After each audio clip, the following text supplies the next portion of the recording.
Welcome to the Purpose Nation podcast, inspiring conversations with Christians in science, technology, and industries of the future. For more information or to make a tax-deductible contribution, visit purposenation.org. This is Brad Cooper with the Purpose Nation podcast, and today we are very blessed to be joined by Professor Jonathan Lunine.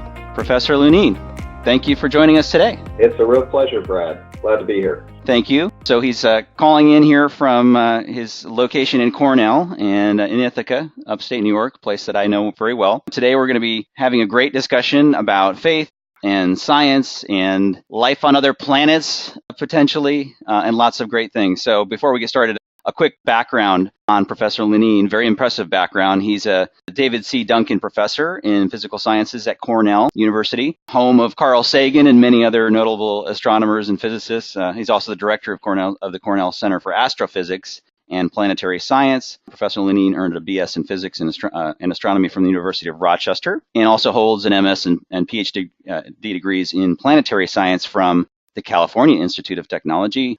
He's author of textbooks and other books, one called The Frontiers of Astrobiology, which was based on a study week on astrobiology held by the Pontifical Academy of Sciences in the Vatican. He's a frequent speaker. He travels a lot. He just got back from traveling, and he'll hopefully talk about that a little bit. And he's been covered in many publications, Newsweek, NBC News, New Scientist, all of those things you've probably heard of. So you're a very busy guy. I do feel like I'm very busy. Thank you. Lots of things going on here. So just to start out, let's say you're on the plane flying back from Europe and you're sitting next to somebody and they say, "So, what do you do?" What's sort of your normal response? Yeah, well, my normal response is that I tell them I'm an astronomer. I start with that. And then if they ask what that is, I say I study the stars. And then I say, but I don't really study the stars. I study planets. And then I go on to explain a little bit of how I do that with spacecraft missions in our solar system. And then if they're interested, I'll move on to astrobiology and talk a little bit about that. So actually quite a few people do like to engage and learn a little bit more about what I do. Yeah, I was going to say, I mean, who doesn't love astrobiology? I mean, come on. It's a pretty interesting topic. So, I mean, if you could tell just a little bit more about sort of some of the main projects you're involved with and have been involved with in recent years. Sure. I have been involved in a lot of NASA missions, starting out with the Voyager mission when it flew by Neptune in 1989. I've been involved for 30 years now in the Cassini-Huygens mission, which is an orbit around Saturn. Cassini is the main orbiter built by the U.S., and Huygens, named after the Dutch optical scientist Christian Huygens, was a European probe that descended to the surface of Saturn's moon Titan, which has a very dense atmosphere rich in organic molecules. That mission is about to come to an end after 20 years in space and 30 years total of planning, development, and operation. I'm involved in the Juno mission, which is a NASA mission orbiting Jupiter right now. I am in the planning stages, working with NASA on the planning stages for a mission to go to Jupiter's moon, Europa, which may have does have an ocean under the surface, might support life. I'm involved in the James Webb Space Telescope because I have an interest in planets around other stars. And last but not least, I spent a lot of my time working to try to get NASA to do a mission back to Saturn's moon Enceladus, which is the small moon which has geysers or jets of material, of water and organic molecules and salts pouring out of its south polar region. What Cassini told us is it discovered that plume. It told us there's an ocean underneath that surface, and everything that Cassini has told us suggests that ocean could support life. If you threw terrestrial microbes into that ocean, which we don't want to do, they would be able to propagate. And so the next step is to see if Enceladus has a native biota of its own. So that's a very breezy tour through the things I'm working on and have worked on. That's amazing. Yeah, lots of great stuff and lots of opportunity there for discovery, hopefully, and learning more about God's creation here in our own solar system. So take a step back. Take us back, I guess, to the childhood or wherever it might have been where you had an interest in science, and was there a specific point where you said, I want to be an astrophysicist, or was it kind of more of a slow journeys? Tell us about your growing interest in science as a child. Well, I was very ambitious as a little kid. I wanted to be an astronomer, an astronaut, and I also wanted to be a wide receiver for the New York Giants. All right. Yeah. So the wide receiver part definitely did not work out. Still working on that. Neither did. Okay. Yeah, I think I've given up on that one.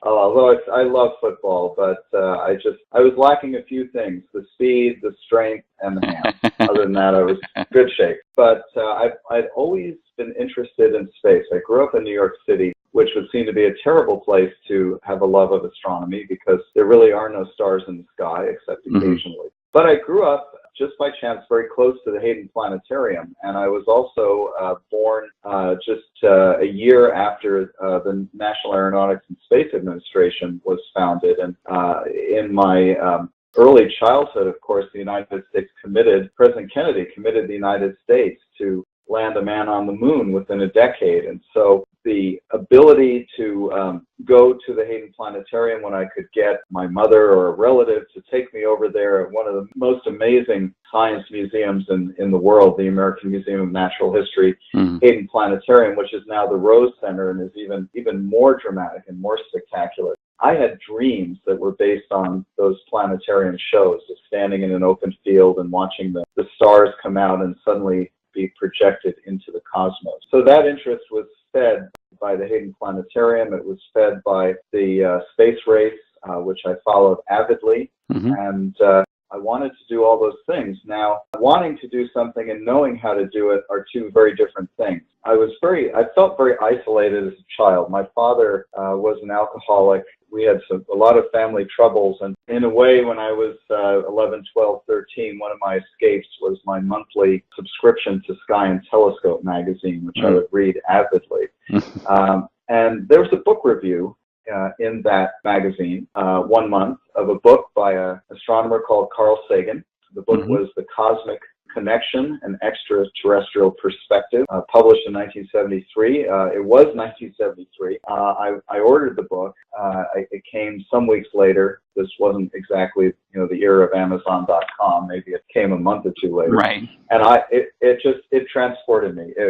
Carl Sagan's vision of humanity's role in the cosmos was just transporting me. And evidently, I was so much of a pain around the household reading chapters aloud that my mother strongly encouraged me to write to Carl Sagan, and which I thought was preposterous. A big professor at Cornell responding to a junior high school student. But she pushed me, and I wrote to him, and he wrote me a beautiful 2-page letter back, which included, in the guts of it, what to do to become an astronomer, what to study, what to focus on.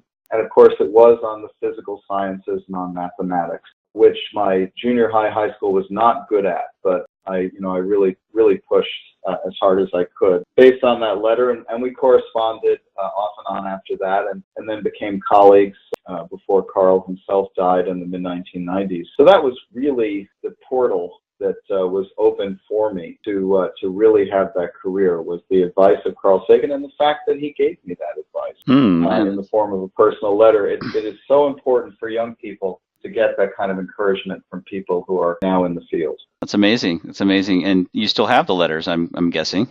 Yes? I still have the letters. Yes, there are copies of them have been deposited with papers in the Library of Congress. There was a ceremony at the Library of Congress back about 4 years ago, which I was privileged to speak at, where Carl's papers were deposited. Extremely fitting to have them there. It's amazing. And yeah, but I have the originals of them. Now, did so it sounded like your family put up with you, but were there any other family members that were involved in science or in education in any way? Or were you sort of the black sheep, if you will, in terms of science? I was pretty much the black sheep of the family. My father was a brilliant man. It was a tragedy that he died so young. He died in 1974. My mother was a rockette at Radio City Music Hall, precision tap dancer. My sister followed in her footsteps. She wasn't a rockette when she was raising us as kids. She was before she got married, and then my mother danced with the Alumni Association, which gave benefits around the country. But when my father was ill and then finally died, she actually went back to Radio City Music Hall. For those who've been to New York and seen the shows at Radio City, you know that they're one of the most famous dancing troupes in the world. I did, it was kind of an odd thing to have this famous dancing family. My sister was a gifted dancer. She was 4 years younger than I was.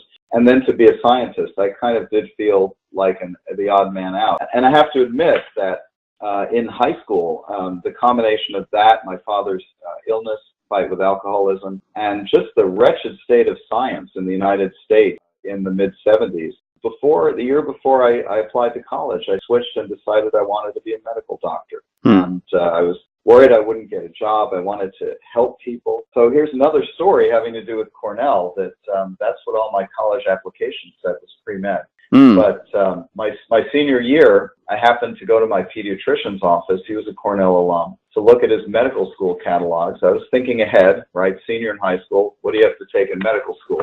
And he said to me, I have a ticket to a talk downtown at the Cornell Club by an astronomer, and I can't go. Do you want to go? And I thought, I'm still interested in astronomy. I said, sure, I'll go. The astronomer was Frank Drake. He was a Cornell professor. I went downtown, listened to the talk, and was so thrilled by what he had to say that I changed my mind back to astronomy. That was the last time I mentally decided I would want to do anything else.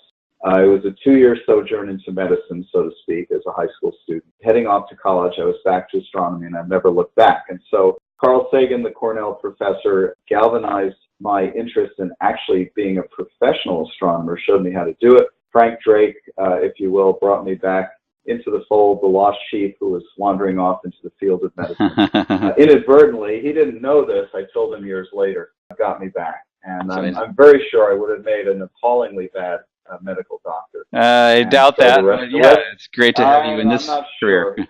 Yeah. I'm happy to be an astronomer. Okay, now, so also just tell us a little bit about if there is any sort of the Christian or faith background, if at all. I guess when did you start maybe thinking and asking these types of questions beyond science, and is there something more? I mean, was there a faith background there at all? Yeah, so my faith journey has been as complicated as my scientific journey, and probably a longer one. I was raised in a Jewish household, but not very Jewish. My father's side was conservative Jewish, but he didn't practice, and my mother's side was Reformed. Her father, my maternal grandfather, who I would never met because he died of a heart attack the year before I was born, apparently, so my mother tells me, believed that religion was the root of all of humanity's evils, and refused to practice. But I was interested in the Bible. I was interested in Judaism. We didn't have a membership in a synagogue, but we went occasionally, and I must have asked my mother and father about that, because my mother told me years later that they became members of a synagogue, Central Synagogue in New York, because I had asked about it. So then I went to Central Synagogue, went to their religious school. I was never bar mitzvahed.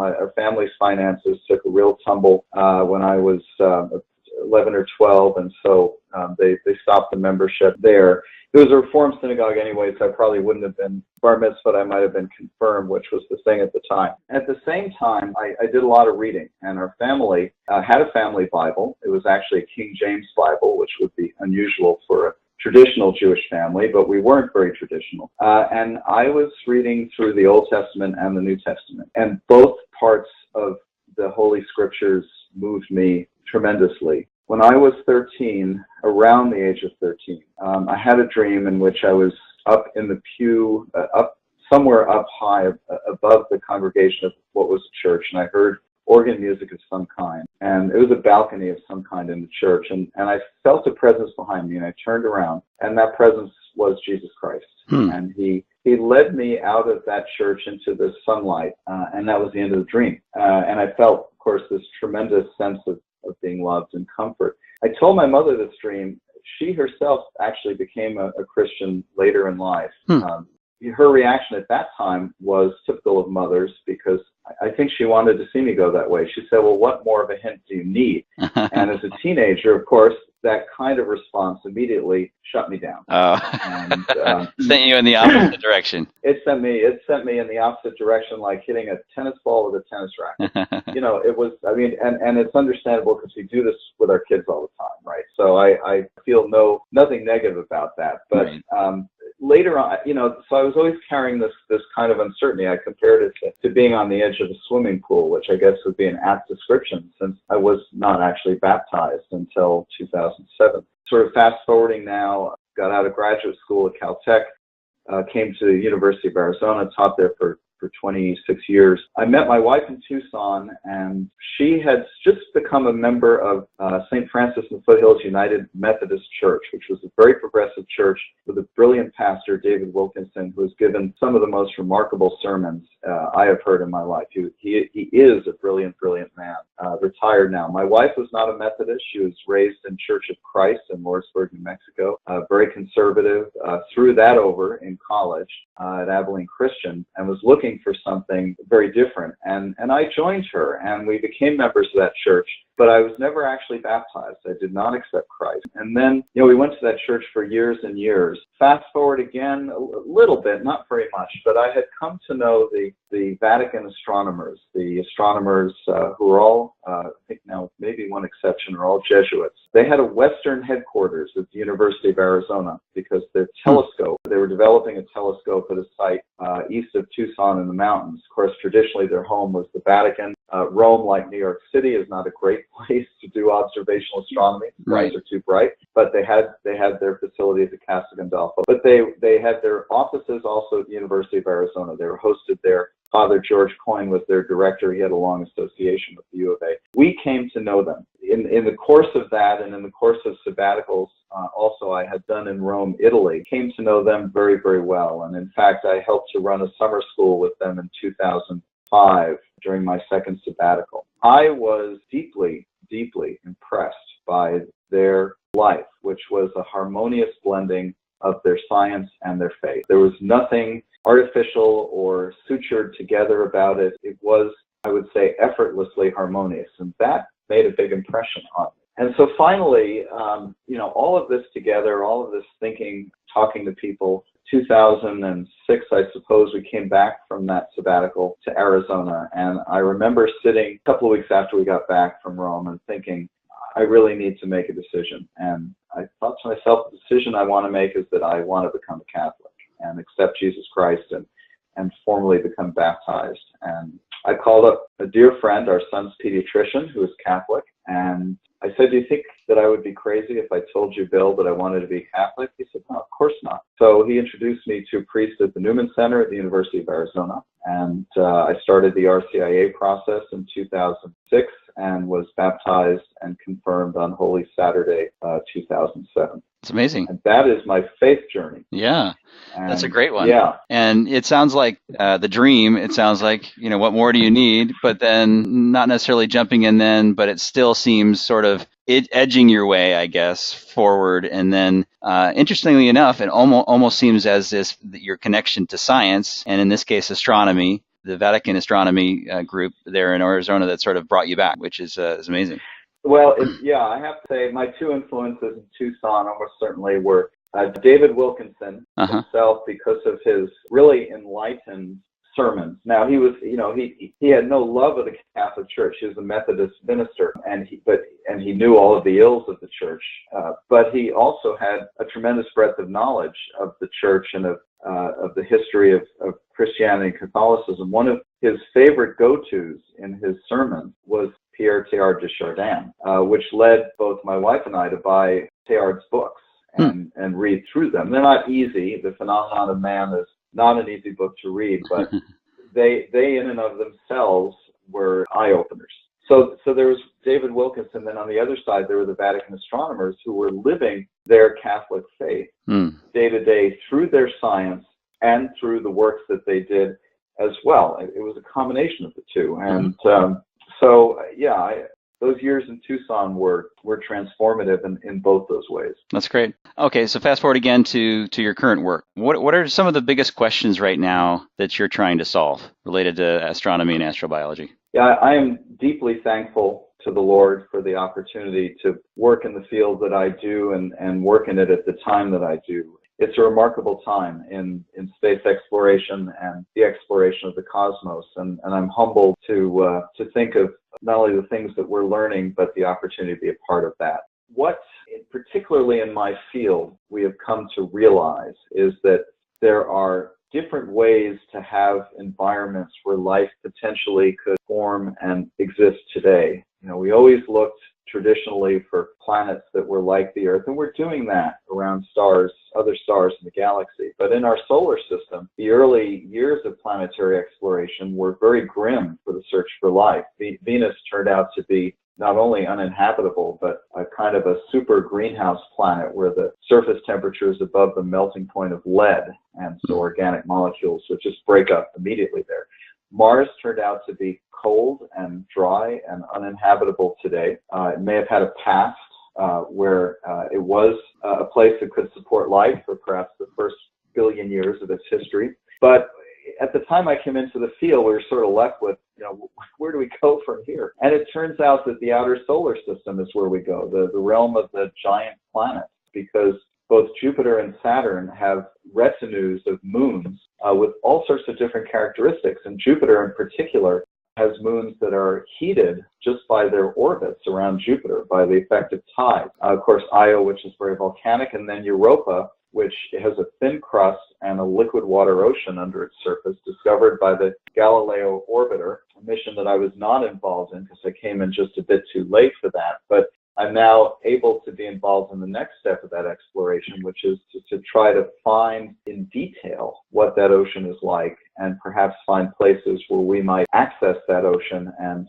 look for life. But for me, it's a Saturn system, and I came in just at the right time to be involved in the Cassini mission from the beginning. It has made so many discoveries around Saturn that we could have several radio shows on this. But the most important ones from the point of view of what we're talking about are, number one, that Titan is an organic-rich moon with an atmosphere and with surface liquids of methane and ethane, equivalent to our seas on the Earth, Great Lakes, Caspian Sea. And those might be places where exotic forms of life conceivably might form and evolve. But even more exciting is the moon Enceladus, which is a much smaller moon than Titan, about 1,000 times smaller in volume, and yet it's being tidally heated by Saturn, by the squeezed as it moves around in its eccentric orbit around Saturn. And that has generated this ocean under the surface that Cassini actually was able to detect in two ways. And I was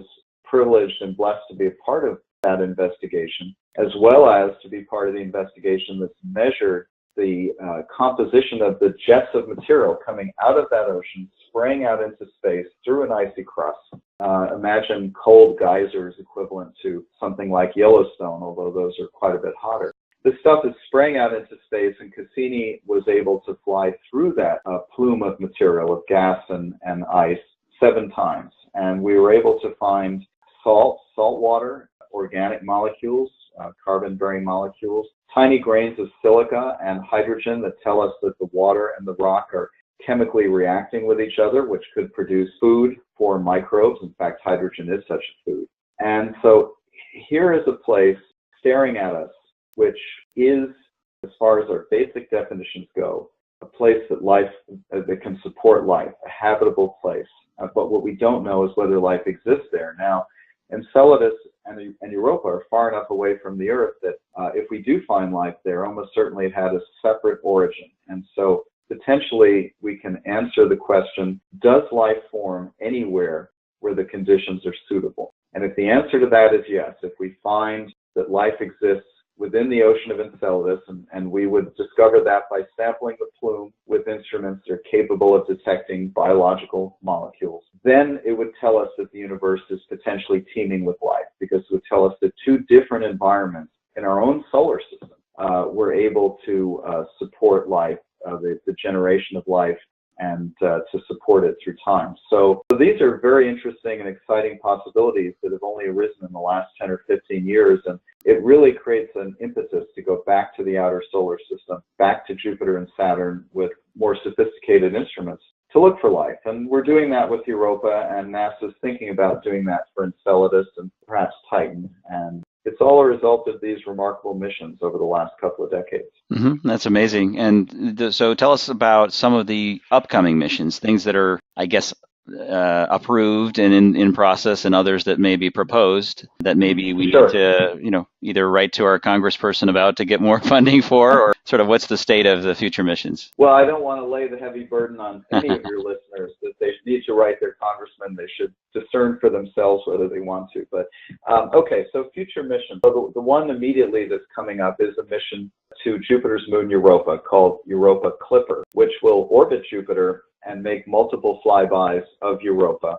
This is easier to do than just orbit Europa because the radiation environment at Europa, thanks to Jupiter's magnetic field, is very, very powerful and really damaging to electronics. So it's better to do these long looping orbits that get you close to Europa only occasionally. So I'm involved in that mission. We hope to map the surface and remotely sense the interior and do many of the things for Europa that Cassini has been able to do at Enceladus. Look for plumes, sample any material that may be flying up from the plumes that would tell us whether the ocean can support life.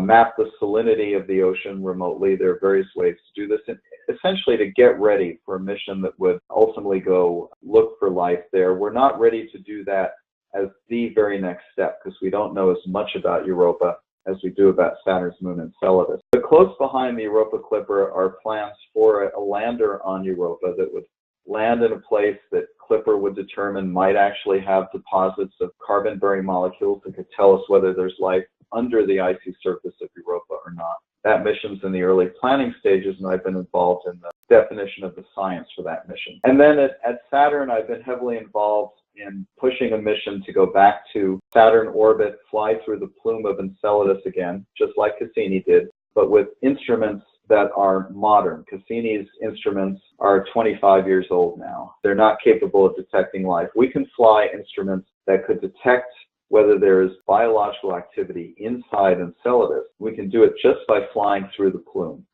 And in fact, there's an opportunity at NASA now to fly a mission in one of their programs called the New Frontiers program.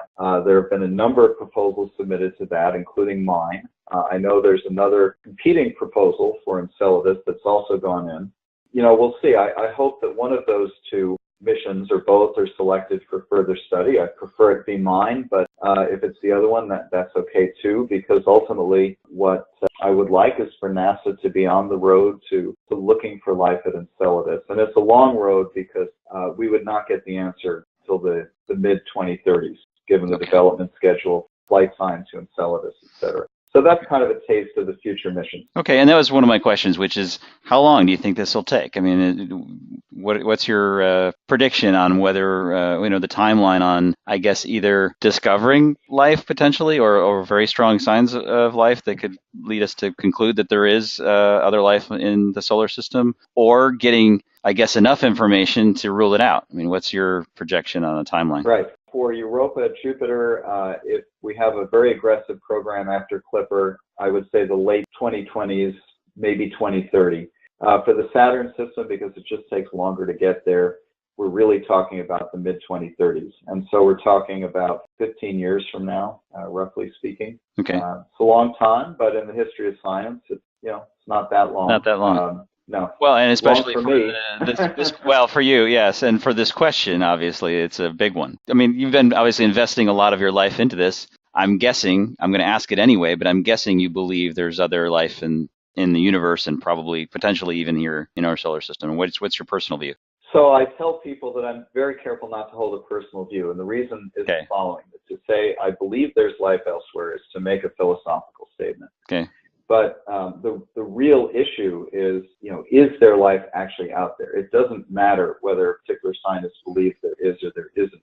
Certainly we know from investigations of discoveries of planets around other stars that every star on average has a planet orbiting around it. And so there are hundreds of billions of planets in our galaxy alone, and some of them orbit at distances from their parent star that can support life. They may be quite Earth-like. The thing we are lacking is an understanding of how easy or difficult it is for life to actually form. Life for me is a part of the physical process. It's the unfolding of God's universe. And so the formation of life from non-life, from chemistry, gives me no problem whatsoever from my religious belief point of view. But that doesn't tell me whether it's easy or not. we really need to go and look for life in environments that could support life and see if it's there and see what it's like. And I'm willing to suspend my own judgment, my own prejudices on this, and put my energies into trying to make that happen. And as far as you talked about the faith view of this, and obviously through history, that's been controversial, I guess, if you wanted to call it that. But, all the way from the Earth is the center of the universe in the early, hundreds of years ago to today, where you do have the last, I think, few popes at least saying, yes, they think it's a possibility and compatible with the Christian faith. And obviously, based on what you've said, you don't see any incompatibility one way or the other on the life outside of our planet question. I see no incompatibility. In fact, God, having created this universe with its enormous potential for structure and evolution, which we witnessed in the universe all the time, why wouldn't he allow for life to form from non-life wherever that's possible? To me, it's an expression of the fullness and plenitude of what God has done. The universe is a beautiful and marvelous and amazing sight for us. And I've had no problem whatsoever of thinking that we might share that with other life, whether it be primitive life or possibly even advanced life. But it's important to understand that from my own point of view, I don't know the answer to whether we do or don't. Sure. Now that I guess you've taken that step forward in Christ and you've become more active, I want to talk about an organization that you recently started as well in a minute, but has that changed either how sort of your peers interact with you, how you look at the state of Christianity versus science and some of the debates that happen and things like that? Are you looking through different lenses on that issue right now, or not? Has it always been sort of in the back of your mind, some of either the debates that happen, the environment that you're in, the peers that you work with? Well, it certainly sensitized me to this issue, but I think also we've seen in the last 20 years an evolution toward what I would call a breakdown in the dialogue between science and faith.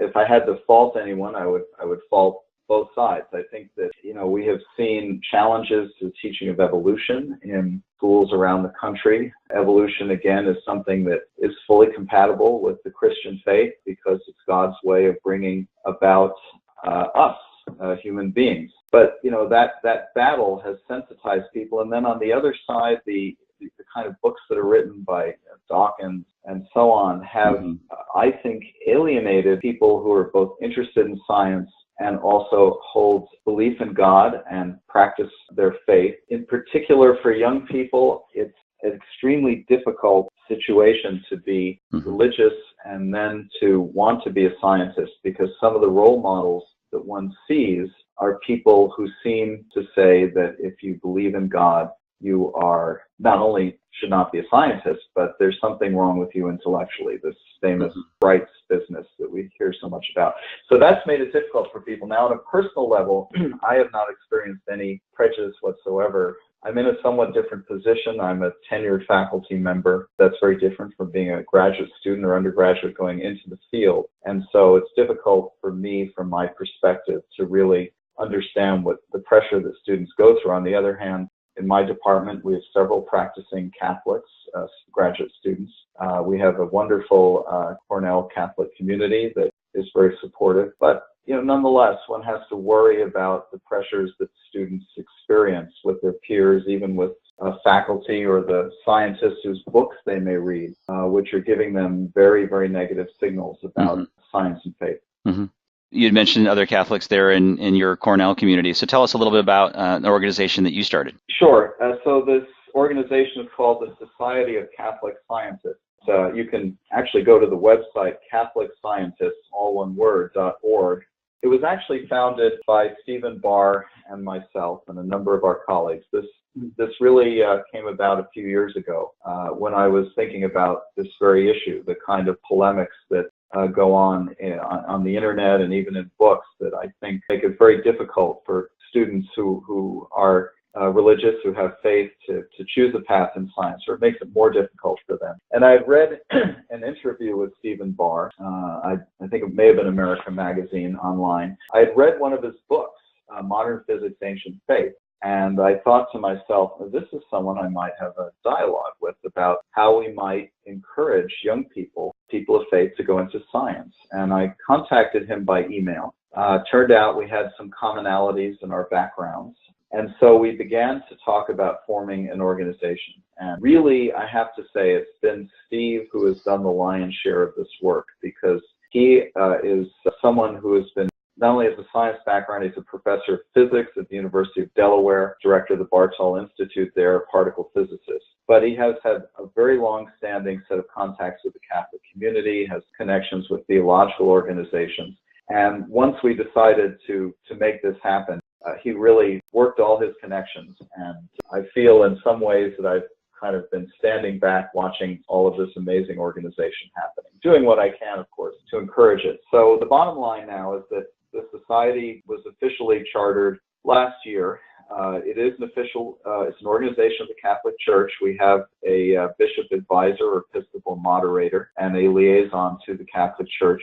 Our bishop advisor is Archbishop Charles Shafat of Philadelphia, and our liaison is also through the Archbishop of Philadelphia, the Archdiocese of Philadelphia. We have 7 board members, all of whom are distinguished scientists in their own right, from places like Chicago and Harvard. And we have over 400 members now, scientists who are practicing Catholics, who are active researchers and faculty at universities, and have committed themselves to showing through this organization to witness to the harmony between the vocation of science and the life of faith, and to foster fellowship among Catholic scientists, and to act as a resource for students, educators, pastors, others who have questions about science and faith and how those work together. So we had our very first conference. I had our first conference in Chicago a couple of months ago called Origins. The talks were at a very high level. We had just about 100 participants, and we think now, with God's help, that we are really on our way to becoming an organization that will make a difference and will, I hope, encourage young people of faith to become scientists or engineers or mathematicians, any of the STEM fields. Right. Yes. Great. Well, that's a great organization, and congrats on the success already and the events you've had. And we'll definitely put a link to that organization, and folks can sign up for your newsletter, and I'm guessing join some events and keep in touch with that. So we wish you and your colleagues the best on that. And it sounds like a great organization.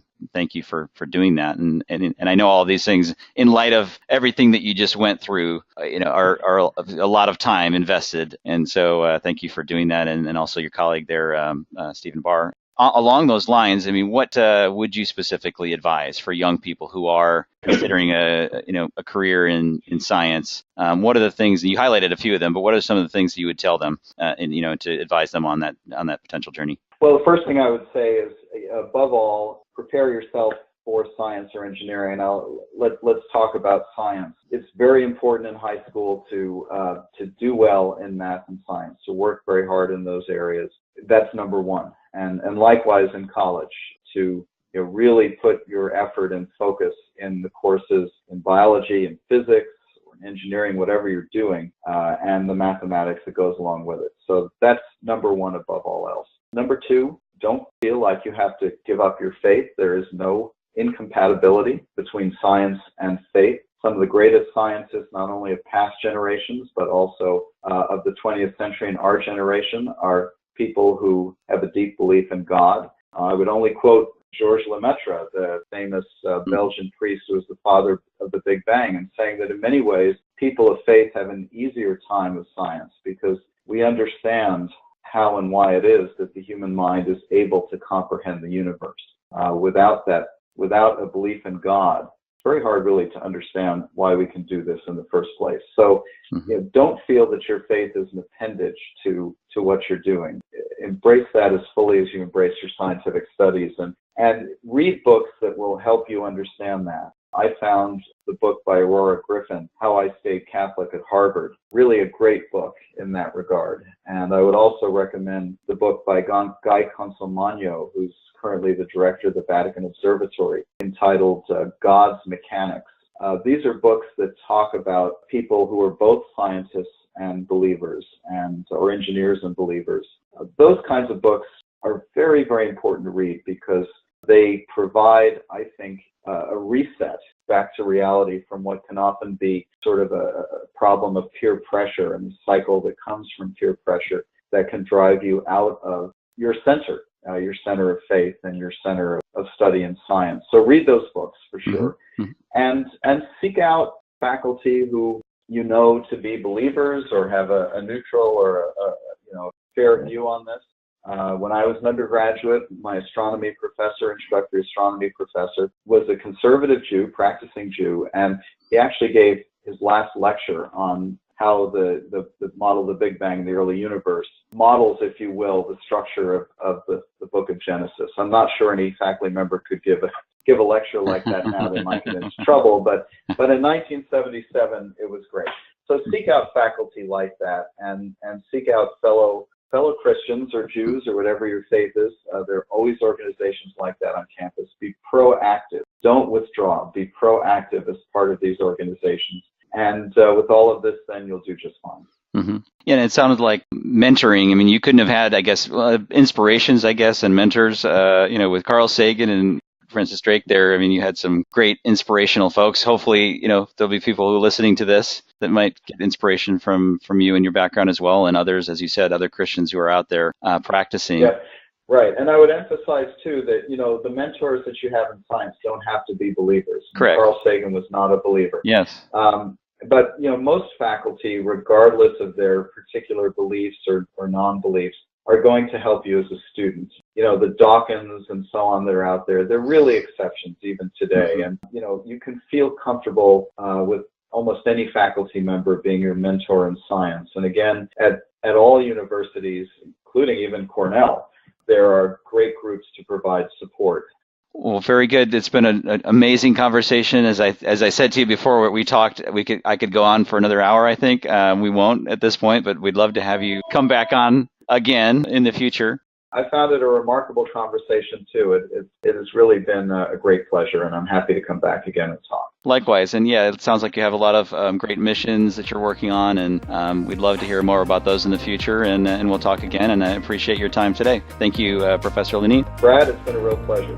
Likewise. We'll talk to you soon. Thanks for joining us. God bless you. And bye-bye. Thank you. God bless you. Bye-bye. Thank you for joining the Purpose Nation podcast. For more great interviews, resources, or to make your tax-deductible contribution to support our nonprofit ministry, please visit purposenation.org. This program is copyright Purpose Nation, Inc., a 501c3 nonprofit corporation.